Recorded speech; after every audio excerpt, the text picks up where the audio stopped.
So September 8th, that is the date that the annual fee is going to hit yet again on the Amex Platinum Card for the fourth year in a row. And this is the first year where I'm really starting to rethink that, and I'm leaning more towards actually canceling the card, more so in the last 30 days than ever before of this card history that I've had it. And part of the reason is kind of breaking the perceptions that I've had on the Amex Platinum Card and really spawning the idea for this video today is that sometimes all of these cards that we get in our lives can be justified. Of course, anything can be justified and rationalized, but you might be able to get away with everything that you personally care about on a credit card for a lot cheaper and in a lot of different places. So I'm going to go into exactly my perception shift and the things that I've been testing and been learning along the way. If my perception and my ideas can serve you guys in your decision-making process, then perfect. So let me get into it. So the idea is I have been very open and honest over the past 6 years of being in the points and miles game. I've made a lot of mistakes, and that is a short amount of time, and I haven't experienced as much as some of the veterans in this space, and I look to them for a guiding light for experience and for opinions and just to see where we're going to go for the future. So this way I can kind of grow into veteran status in this whole game. And I've had a lot of good experiences, and I want to take that to the next level. But one thing that I really realized recently was that it's very easy to get caught up in the news cycle, and things are changing, and annual fees are raising, and there's new perks and benefits that are being added or taken away, and it's hard to keep track of your first initial mindset when getting a card in the first place. And I've been open about when I first got my platinum card just way too early, I thought I was going to fly a lot more than I actually did, and I never ended up flying as much as I thought I did. That led to Hertz in my income, right? Because you have to foot that annual fee every single year. The first year, sure, it was a $550 annual fee, but every year after that was $700. That does eat a real considerable hole in your pocket every single year. And if you're going to be paying that much, you might as well get something worthwhile out of it. And one thing I learned recently just by traveling a lot more in this last year than I've ever had before is there are three main reasons why I have the Platinum Card, and I realized this recently. And the first one was concierge, and I'm not going to go into it, but I made some videos talking about just exactly how the Amex Platinum concierge service is effectively dead, and they've taken away all the things I really loved on it in the first place, and a lot of people didn't understand why I care about it so much. And part of it is, well, you can ask people, these concierge services, like I'm using Mastercard now, and you could ask them for an entire itinerary of things to do. So you can get, here's your tours, here's your museums, here's things to go to and see, events that are happening, restaurants to go to, and I like that because you can learn a lot of things that you wouldn't have otherwise thought to research. Because, well, when you go on Google, what do you type in? You type in the thing you know the best. When I talk to Calby, my good friend, he talks about trying to find a safe area anywhere that's near an Apple store, right? And that's what he knows. But maybe if you were to call Mastercard concierge service and they can actually give you a list of things in safe areas that are away from the Apple stores, well, now you just gained a new perspective and a new insight in an area. And this happened recently when I went to Charleston. I'm fairly familiar with Charleston, South Carolina, but I learned a lot of different things to do just by calling the concierge service. So for me, the process of finding things out through them was way more valuable in my mind and just for me personally, and something I can't necessarily put a dollar amount to, but that is to clarify why that actually means so much to me personally. But I get it if you've never used concierge and you like to be hands-on with your experience. Again, I just like it as a metric too. I could do my own research, but I could also use their ideas as well to form the best vacation possible. So that was the first part. The second part was FHR. So we all know we get a $200 credit on the Amex Platinum Card every single year that we could use towards the hotel collection, right? We know, a 2-night minimum, or the Fine Hotels and Resorts program, which is my favorite program in the entire world, which is a 1-night stay minimum, and that will count towards your your $200 credit. So you book a $400 hotel, it'll discount it, and you'll get a rebate back in the form of a credit of $200 after like a day or so. It's pretty fast nowadays. And I really love that program a lot. And I know a lot of people don't value it as much as I do, so a lot of this doesn't make sense. That does not care about those things. But for me personally, I love that program so much. I mean, I've stayed at the Ballantine a couple of times, and I had some of the best summer vacations in my entire life with my wife. And at that time, that was one of the fancier hotels that I've ever been to. It was like $275, so it ended up being like $75 or $100 out of pocket after that. And that was an amazing experience, and that really changed my mind to what is possible when you do a hotel stay, where you can get, an early check-in of 12 p.m. and you can get a late checkout of 4 p.m., giving you effectively like 28 hours in the hotel, so more than 24-hour stay by booking through this hotel, fine hotels and resorts. And along with that, getting an experience credit. So this way you can eat on site at the property. And we were using it for drinks at the bar, at the pool on site. And it's just a lot of fun. And, I really appreciated that experience. And that took me further to going from the Ballantyne to going to the Thompson in Savannah, Georgia. And I had an even better experience. And then recently going to Washington, D.C. and using that at the Waldorf Astoria in D.C. And one thing that I learned about myself along the way, and also my wife, and how we like to vacation, because a lot of this is, how do you like to vacation? I talk to a lot of people on videos, and you watch a lot of videos, and some people like to do budget stays and really nice flights and then really nice excursions when you get to the place. Some people like the best, itinerary possible when you get there, but you want a cheap flight and a cheap hotel. Okay, cool. And then where I kind of lean, and maybe you guys do, is I really love a really high-class hotel. I mean, personally, me and my wife, we like to, do as little as possible on vacation. We like to do a tour here and there, go to some nice restaurants here and there, but we're not like crazy itinerary people where we want to do a million different things. We want to pick a couple things to do each day, and then let's go back to the hotel and hang out at the hotel restaurant or the hotel pool, or if it's on a beach, go to the beach. Like, that's the kind of people we really are, and we really value the service and the luxury of a hotel. So what was eye-opening was doing this DC trip and going to this Waldorf Astoria and realizing, like, an amazing room. It was an amazing on-site Michelin star restaurant, close to everything that you needed to get to, but really, really enjoyed our time just staying at the hotel itself. And realizing I want to do that more. We want to do that more and more and more. So as I'm, growing in this space and growing in the points and miles gain, I'm learning that, that means a lot to me. It means a lot to have a high-level hotel to go to and to have all the benefits associated with that. So that's why I love fine hotels, resorts so much, and that is really one of the main reasons why I kept the card open for all of these years. I mean, I just loved having access to the program. But you guys might have saw I did a video recently kind of talking through how Mastercard, via whatever World Elite card you have, it could be a Freedom Flex, a Build Mastercard, a Saver One, the Wells Fargo Attune, I think the Strata Elite or the Strata Premier, that also is a World Elite card. Any of these cards have access to the Mastercard World Elite Luxury Hotel Program, which I'm finding has the same, $100 experience credit. It has the same, late checkout, if it's available there. The room upgrades, the daily breakfast for two, all the things that I've really enjoyed and loved about booking fine hotels and resorts programs without having to foot the bill of a $700 annual fee card. And I can do that effectively with all these cards, that I mentioned earlier, and almost all of them are $0 annual fees. So in my mind, I'm like, okay, there is one part, if I segment this based on hotels alone, I could just save the $700 and I could book 2 Waldorf Astoria stays for the same price every single year and get amazing experiences, right? Like the best experiences imaginable. And also with MasterCard, they're a lot cheaper too. So you can find some that are under like $200, which is like impossible with fine hotels and resorts. And it also still comes with the $100 credit. So that was very eye-opening to me to actually learn that that was possible without the Platinum Card. And part of this video too, and why I'm talking to you guys, is like, I didn't think that was possible, and because of that, I didn't even think to check to see if that was possible anywhere else. And I know some of these other programs like Chase Sapphire Reserve and the Venture X, and you could book through like travel agents and get a lot of these same benefits as well, but sometimes that come with an upcharge, or that comes with programs that don't have the best properties. But MasterCard seems to have all the ones that fine hotels and resorts has. Sometimes they don't intermingle, and sometimes they have ones that do overlap, but MasterCard has a lot more. They have like I think double the amount of properties that fall under their program. So that is why that has led me to thinking like, okay, that's 2 out of 3 things I really care about that can be supplemented on a $0 annual fee card. Now the last part of this is, well, the lounge access, and I don't know if I'm alone in this, but I was really thinking about everything that the Platinum Card offered, and I was really trying to figure out, is there anything other than lounge access as the final component of something I really care about on the Platinum Card that I can't replace. I don't think necessarily I can replace the Platinum Card, but after thinking through all the credits, like Saks, who the hell's valuing Saks? The airline incidental fee credit, more people say it's a pain than anything else.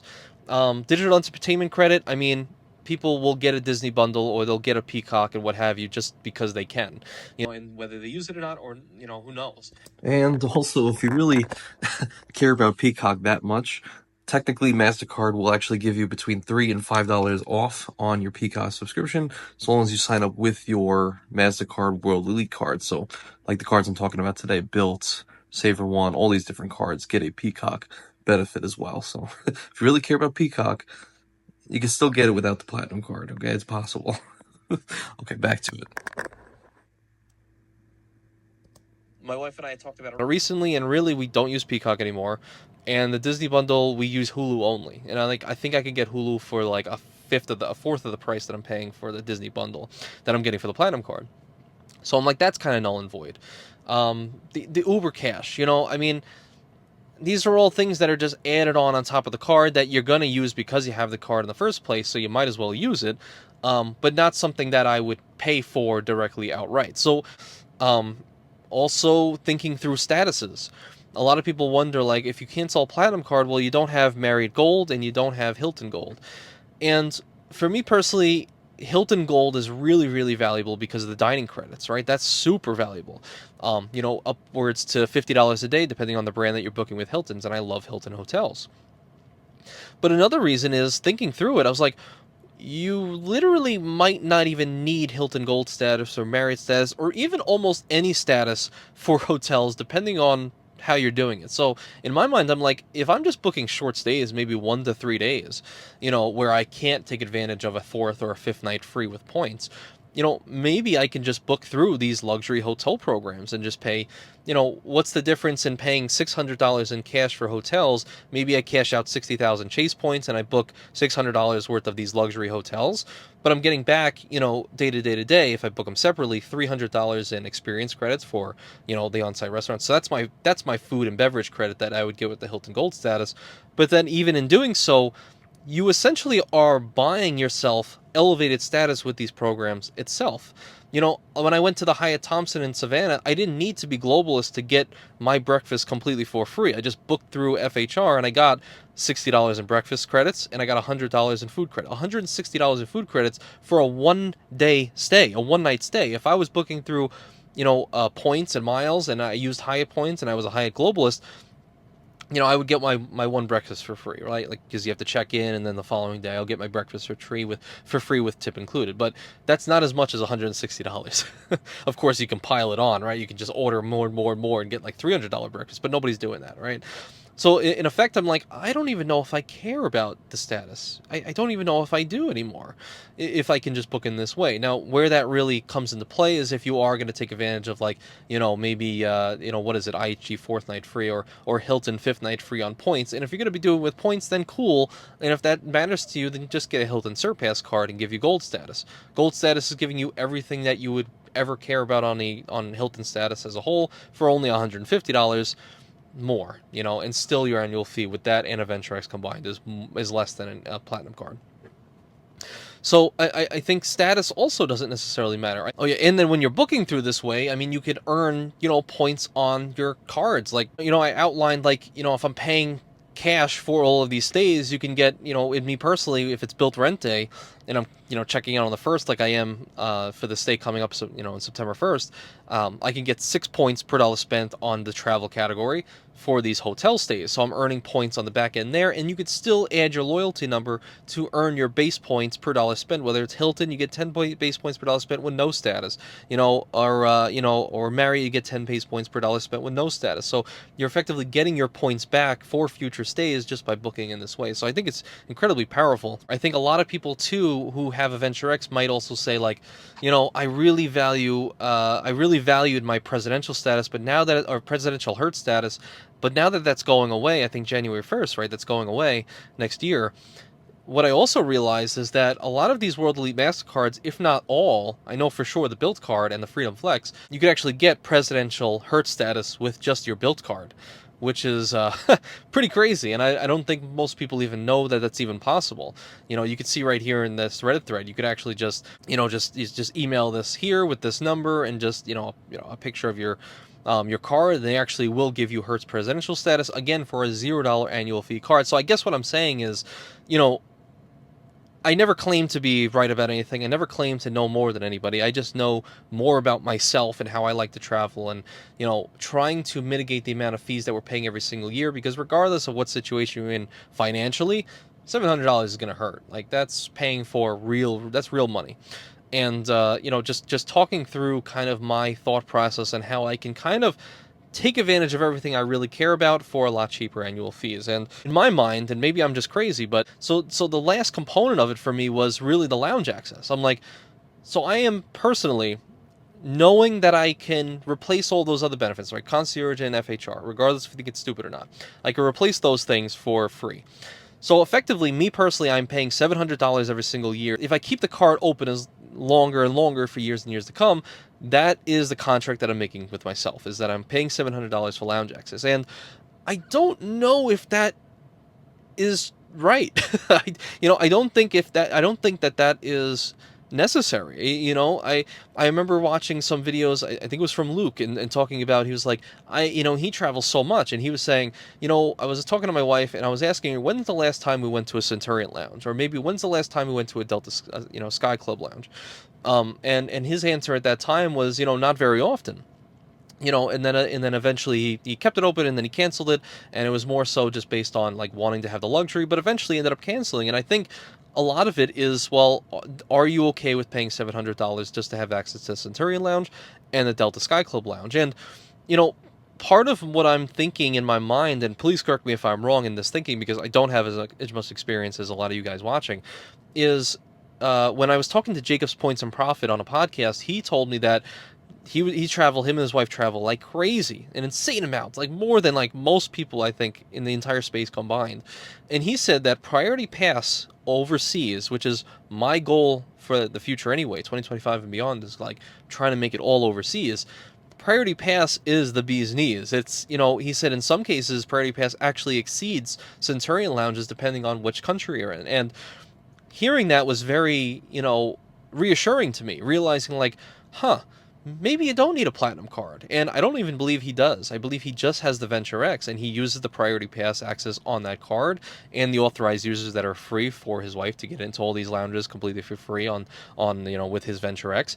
And literally, as I'm editing this, shout out to Matt Clausen for sharing this article in the Discord, but essentially it's showing that the Escape Lounges, about 90 to 95% of them, are now going to be added onto the Priority Pass network, which is very, very cool. And they outline all the different ones here, including my own home airport, the one that I always go to every single time we're about to fly from my home airport, and we get a few drinks there.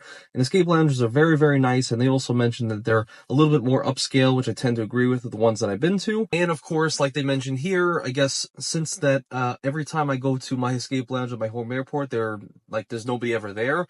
Maybe now that it's going to be on the Priority Pass network, and once people find out about this, they are going to get a little bit more crowded, which, obviously all of that always sucks, but hey, it's just, I think at this point it's just the price you pay for the game, so we'll see what happens. And while small, still another good reason why I can make that shift from the Amex Platinum Card over to the Venture X and use that Priority Pass to use my Escape Lounges, because every time we fly, we're going to Escape Lounges here, so very, very cool, very, very cool. And I'm like, maybe that makes sense.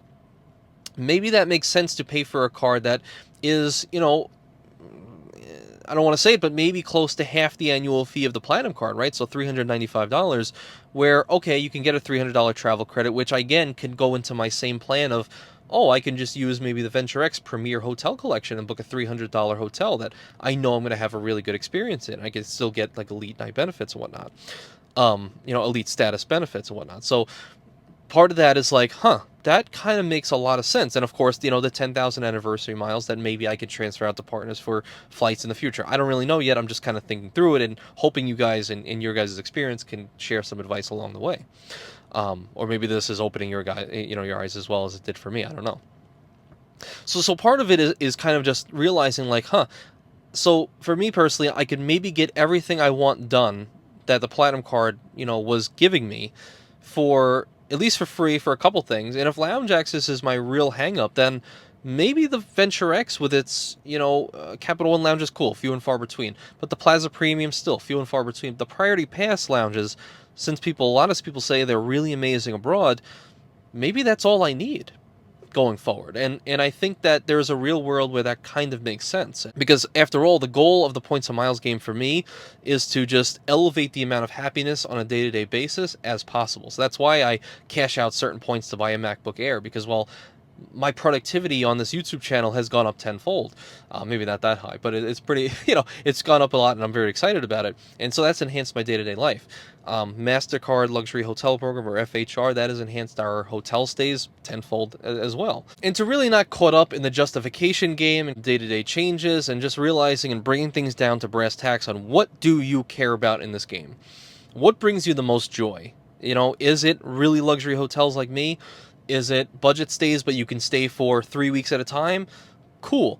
Is it really expensive flights? Amazing. All those things really make sense. Because I understand fatigue is out there. The fatigue for coupons, the fatigue for finding the best card for the best spend, fatigue for staying up to date with all the changes, fatigue with, can I actually value all these things like I once did in the first place? And I think I want to challenge everyone, really rethink all of the cards that I have gotten over the years, and to really come down to brass tacks and see what really matters at the end of the day, and how I can increase happiness overall for the lowest amount of money possible. So does this resonate with anybody, and do you think the Venture X is a viable option for me and myself personally with wanting to travel overseas going forward for the future? And maybe if maybe I will go through with canceling September 8th. So we'll see what happens. I'm still very excited for more Centurion lounges and Delta Sky Club lounges this year, because I love those lounges so much, and I'm really excited to see what is actually in store for us abroad whenever we